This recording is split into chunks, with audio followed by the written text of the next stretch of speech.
Hi everyone, if you have problem installing Terminal Plus in your Atom, you can use this alternative method to install. Go to Atom and Preferences, click on Install on your left panel and then search for Terminal tab. It's a package by JSMECHAM and currently the number of installation is 78,000.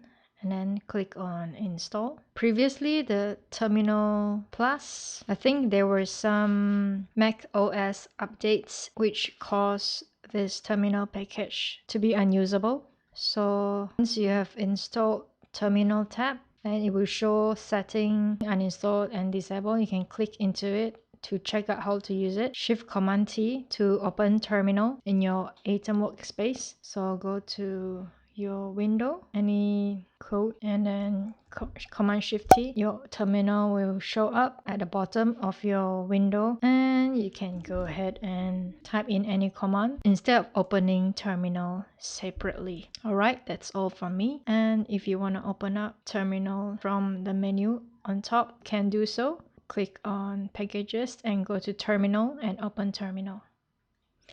That's all from me. See you in the next tutorial.